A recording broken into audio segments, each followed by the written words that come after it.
NVIDIA just hit a new high. The S&P 500 is hitting a new high. Fireworks in the market are already underway as we head into July. The stock is up about 90% right now. But MarketBeat's Thomas Hughes shares his list of the top 5 stocks to buy this July that are all set to climb even higher. Could be one of our biggest winners this year. Some of the names might surprise you, This stock does not fit the mold of the other stocks on this list. but all of them have one thing in common, and that's more momentum ahead. Let's dive in.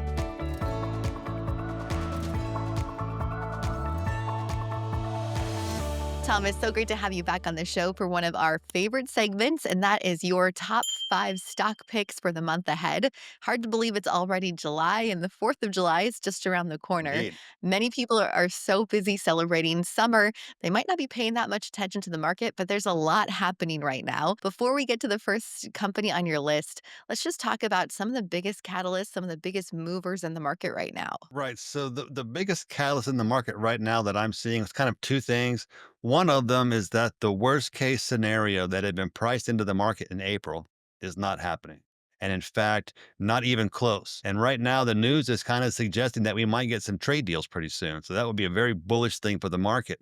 At the same time, concerns about AI spending and data center spending were not realized. Spending is still strong, still accelerating, and that's driving the market. I mean, NVIDIA just hit a new high. The S&P 500 is hitting a new high. I think that that's going to continue throughout the summer, hitting new highs, being driven by technology. That is something you did predict back in April, saying that you were expecting the market to hit new highs by the second half of the year. And we're just about there right now in that second half of the year, already seeing new highs. So good prediction from you earlier this year. I do want to have you just touch on any concerns about geopolitical issues or even the completion of that paused tariffs, having any issues towards the end of this month or throughout the rest of this month. Well, there will always be a risk of geopolitical tensions and those risks rising. Trade talks could deteriorate. We'd certainly have some war activity in the Middle East, and that could spread or escalate. But the way things look right now, the news cycle is progressing pretty smoothly. The market is being able to move past its fears, focus on what really counts, which is earnings growth. Earnings growth is still positive. Market's moving to new highs. I see us moving to new highs again and again throughout the year. Well, let's get into it. What you are expecting this month for July, the 5 companies that you're watching all of July and are really good buys for this month. What's the first company on your list? Well, the first one is Zscaler. Zscaler happens to be the most upgraded stock from Q2. Um, but that's not really the only reason why that it's a good buy now. It's just kind of an example or a symptom of what causes it to be a good buy, and that is its results, its position in cybersecurity, strength in cybersecurity industry in general, the momentum that it's gaining with new client wins and penetration, the guidance and the technical signals. All those things add up to a really large move that's coming. I think that Zscaler could move above $300 before the end of the year. That's some good movement for this stock, especially given where it was at earlier this year. Let's talk a little bit for those who don't know. This isn't the most familiar name in the AI space. So, what does this company do and what kind of sets it apart? Zscaler is a cybersecurity company. They focus on zero trust cybersecurity infrastructure. They focus on the cloud. They also tend to focus on small and medium sized businesses. So not only does Zscaler help these businesses with their cybersecurity, but helps them with their shift into digital and into AI, which is the driving force of business and business profitability today. Companies that aren't staying abreast of AI, aren't planning to use AI for their services, for their internal operations, and for their customer facing services are going to fall behind. Yeah, I'm interested to hear if you think that the geopolitical issues could be impacting some of the rise in this stock right now. Well, geopolitical issues are certainly part of the stock's rise. A lot of the cyber threats are coming from some non domestic sources. I'm not going to point any fingers, right?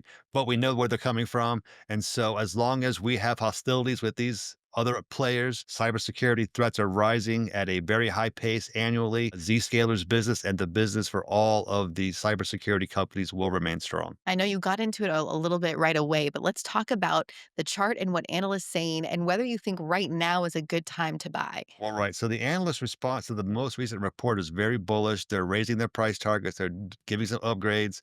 And the action in the chart is also very bullish. Zscaler has formed a bullish flag pattern, and that is basically a continuation signal. The indication that it gives would be a movement from this critical resistance point, which is near $300, equal to the flagpole, which is the rally preceding the flag pattern itself. So 165 up to about 300. So about $135. This stock is going to continue to rise. Very good first choice on your July stock picks. Let's move on to the second company on your list. Yeah, the next company is Snowflake. Snowflake's an interesting story because last year they ousted their CEO and they brought in a new CEO who has really reinvigorated the business. He has strengthened their sales channels, strengthened their pipeline, reaffirmed the outlook for sustained double-digit growth. The analysts really like what they see. They're reaffirming their target, which is also leading the stock higher. Um, so the consensus right now assumes that the stock is right around fair value, but the revision trend is what we want to look at. The revisions are leading to the high end range, which suggests at least a 15% upside. But that's significant for this stock because it's going to put us at new highs. And when we hit new highs and we break out of a trading range, then we'll have even more significant targets come into play, which in this case could put this stock well above the 350 region within the next 12 months. That's a lot of growth potential for this company. We've talked about it on the channel here before, but give us a quick overview on what sets Snowflake apart. Yeah, Snowflake is a cloud operator. They operate cloud infrastructure services, data services, data management. Their primary claim to fame is the data lake, which is how they store the company's data. So if you assume a company makes, X amount of data, it's going through all their different services, it's being mined and ordered and orchestrated and laid out in certain ways. The data lake simply aggregates all that data in its raw form so that you can always go back to it and go back to the original data and start doing your analysis from the raw form. It's an interesting concept, and one of the reasons I think the stock is doing so well right now. Just talk about the overall demand for the data center services that Snowflake provides. Well, data center service demand is robust. That is what's driving the AI industry right now is demand for data center space, not only space for training models, but space for storing your data and space for inferencing, which is having your models use your data to make decisions. So Snowflake is very well positioned in that regard. Yeah, this is one of many companies that are really set to benefit from the rise in AI this summer. The industry itself is really booming right now. If you want to check out a list of 10 other AI stocks that are really great picks for 2025, you can scan the QR code right now or click a link in the description of this video to get that free list of the 10 best AI stocks for 2025 right on marketbeat.com. Again, it's a free list just for our YouTube viewers today. Let's move on to the third company on your list, and this one is really interesting to me. Right. This is Dave and Buster's. This stock does not fit the mold of the other stocks on this list. Uh, but similar to Snowflake, they made a CEO change last year. The current board chairman is acting as CEO. He has stated very plainly and very clearly for several quarters that they made some obvious mistakes and that they are unwinding them. The last quarterly report shows evidence of the unwind gaining traction. They were still in contraction, but weekly sequential results were very good.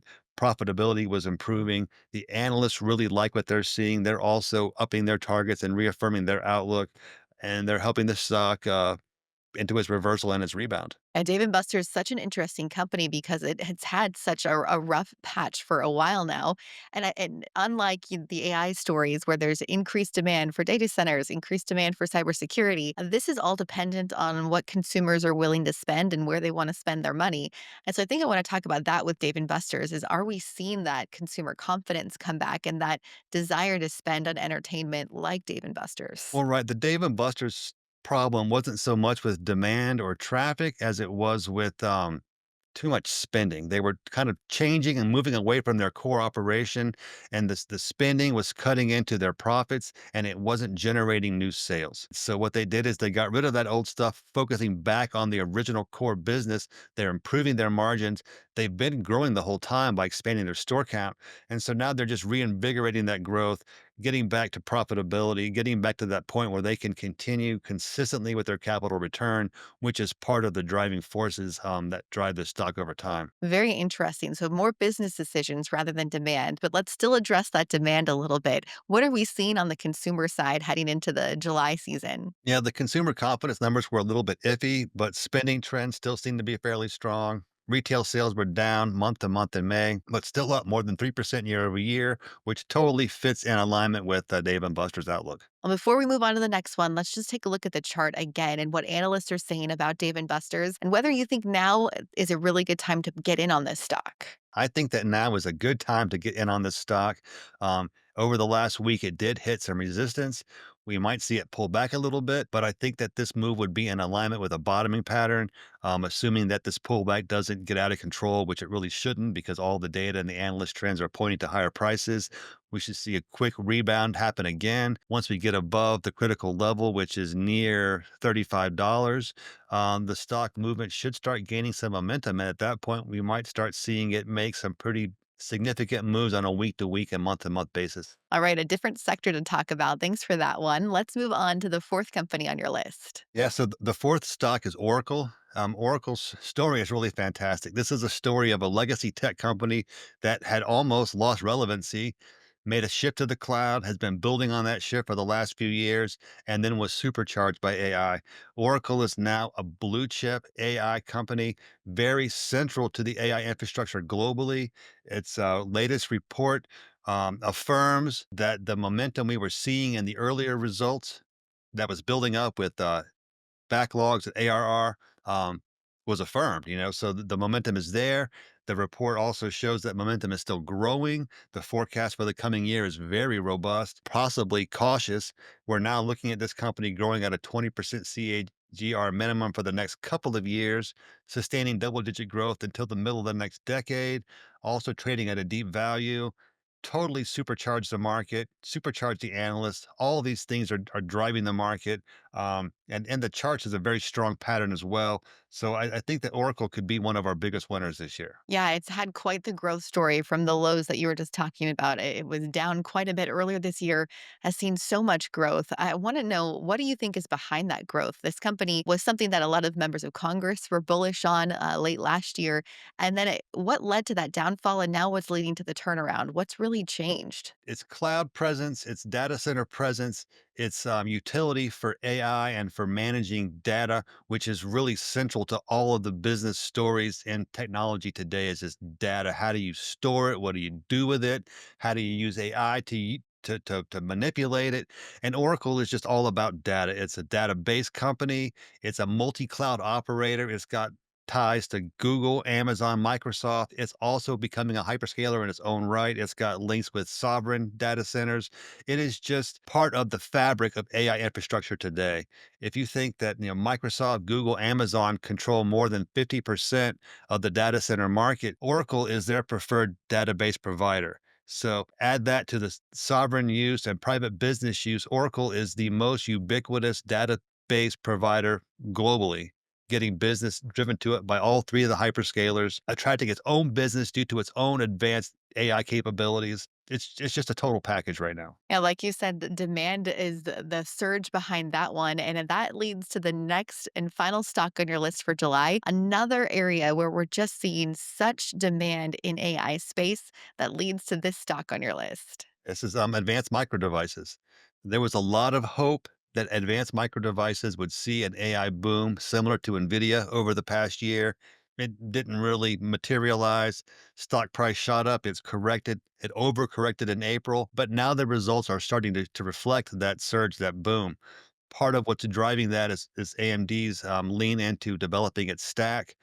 So now it's got better services, better opportunities, better capabilities to go to its end markets. That is being compounded by the advancement of its technology.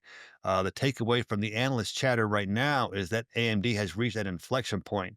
Its acquisitions this spring have enabled it to provide rack scale solutions, which means that it can compete with NVIDIA on a much grander scale. That'll start happening next year, on top of launching its MI400 line of chips, which is going to be a more advanced line of chips. So add these two things together, we have the rack scale capability plus these advanced chips that are arguably better than NVIDIA's because of the memory capacity. I and analysts see AMD start taking share from NVIDIA as soon as next year. Yeah, that's been the debate for a while is will AMD be a true competitor for NVIDIA? And there was a while there where a lot of AMD investors really lost faith in this company. If you're a subscriber to this channel, if you watch a lot of our content, you heard me say a lot of people were losing real money with AMD a lot over the past few months earlier this year. And we were hearing from people in the comments about how much money they were losing with AMD, how people were giving up on the stock and just getting out. But I think for those people that either held on or bought when it was low, let's just look at the chart and see how much it's grown since those lows. Yeah, the stock is up about 90% right now, struggling with some resistance there, 145. But this resistance point really is a pivot point to me. I think that we might see AMD consolidate for a week or two at this level, but then move above it. And once it does that, we'll start seeing this stock accelerate and possibly move above $200 by the end of the year. Yeah, you and I had a really good conversation on Friday talking about AMD and NVIDIA and even Micron and all of the demand in that sector. If you haven't checked out that video, go back and watch that one too to hear a little bit more about why there's so much of demand for AMD. Well, Thomas, thank you so much for giving your 5 stock picks for July. Let's just end this conversation with your outlook for the month of July. What are some announcements or different things that you're looking ahead to this month? Well, right now the market is kind of melting up on improving news cycle. The S&P is at a new high. I think that's going to continue. I think this trend will continue. The big driving force this summer, this month, the catalyst will be the earnings cycle. JP Morgan kicks off the earnings reporting cycle the middle of the month. I expect them to report strongly. I expect the reports over the following few weeks to be better than expected and possibly include improved guidance. Because, as I said before, the worst case scenario from tariffs has not been realized. That worst case scenario has had an impact on the outlook. So, when these two things start to become reconciled, I see the guidance beginning to improve, and that will certainly be a bullish catalyst for the market. All right. Thanks for sharing your take, Thomas. We appreciate you and all of these monthly stock picks you share with us. Let us know what you think about these 5 companies in the comments and what you're looking ahead to this July as well. Is there any company or event that you're really keeping an eye on for this month? We'd love to hear from you in the comments too. Thanks for joining us, everyone. As always, happy investing.